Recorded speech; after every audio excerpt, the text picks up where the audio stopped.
Je suis heureux de prendre contact avec vous cette semaine. Avec vous, nos merveilleux membres d'Église du monde entier. Dieu a protégé et pris soin de son Église. Et par la grâce de Dieu, vous avez été protégés cette semaine. Soyez courageux dans le Seigneur. Nous surmonterons tout cela. Et vous aurez l'occasion, avec la pleine participation des membres, d'interagir avec les autres, tout en utilisant votre masque et une distance sociale appropriée. Il y a peut-être un membre d'église, une personne âgée qui ne peut pas aller faire ses courses, et vous pouvez peut-être l'aider. Il y a peut-être quelqu'un qui a besoin d'un masque, et vous savez où en trouver un, et vous pouvez essayer de l'aider. Il y a peut-être quelqu'un qui a un besoin spécifique, et vous pouvez l'encourager d'une manière ou d'une autre. Vous pouvez au moins l'appeler au téléphone pour le soutenir et l'encourager. Nous surmonterons tout cela par la grâce de Dieu. Et pendant que vous ferez ces choses, vous aiderez à proclamer le message des 3 anges en indiquant aux gens la précieuse parole de Dieu d'Apocalypse 14, pour les aider à comprendre que Jésus revient bientôt.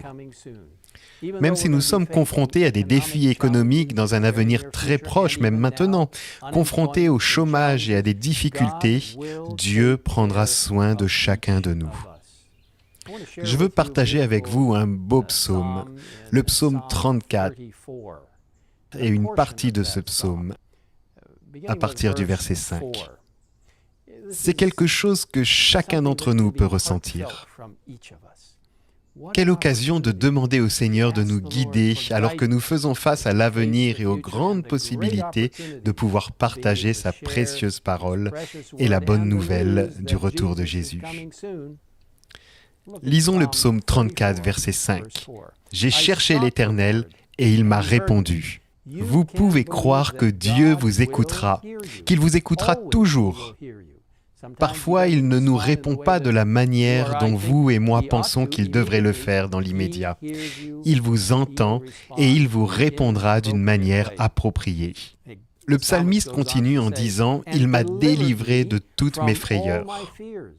Et donc les frayeurs que vous pouvez avoir face à l'avenir, les frayeurs au sujet de vos voisins et de vos amis, Dieu peut vous utiliser pour les aider à compter sur celui qui peut les libérer de cette frayeur.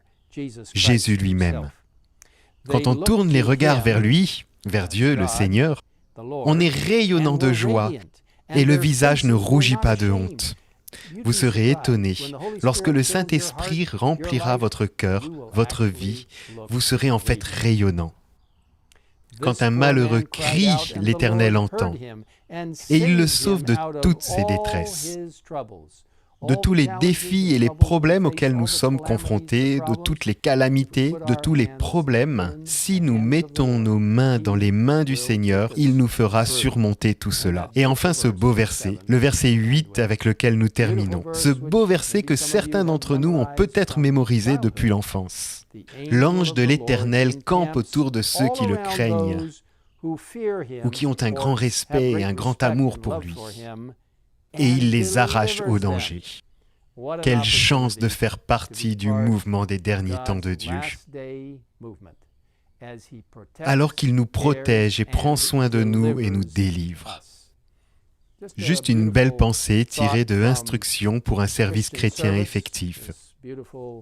Cette belle collection d'écrits d'Ellen White, en fait, à l'origine, elle est tirée de Patriarches et Prophètes, page 260, et elle est également citée dans le Ministère évangélique, page 256. Lisons ces belles paroles avant de prier. La vie chrétienne est souvent entourée de dangers, et le devoir semble difficile. L'imagination dépeint une ruine imminente suivie de l'esclavage et de la mort. Néanmoins, la voix de Dieu dit clairement « Allez de l'avant ». Obéissons à ce commandement, même quand nos regards ne peuvent pénétrer les ténèbres. Les obstacles qui retardent nos progrès ne disparaîtront jamais devant un esprit qui hésite et qui doute. Ceux qui diffèrent leur obéissance jusqu'à ce que toutes les incertitudes aient disparu et qu'ils ne courent aucun risque d'échec, n'obéiront jamais. La foi regarde au-delà des obstacles et elle s'empare de l'invisible, de la toute-puissance, Aussi ne sera-t-elle jamais confuse. Et cette dernière très belle phrase, la foi consiste à saisir la main du Christ lorsque surviennent les difficultés. Que vous puissiez tenir ferme la main du Christ aujourd'hui, alors que vous partagez avec les autres la merveilleuse opportunité de faire partie du mouvement des derniers temps, en partageant le message avec le monde par la puissance du Saint-Esprit. Prions. Père Céleste, aide-nous à mettre notre main dans la tienne et à te saisir avec foi, confiant que tu nous délivreras et que tu seras notre force, notre refuge. Merci de nous écouter. Bénis ton Église dans le monde entier, alors qu'elle tend la main aux autres pendant cette pandémie, mais pas seulement. Merci pour la promesse de ton prochain retour. Au nom de Jésus. Amen.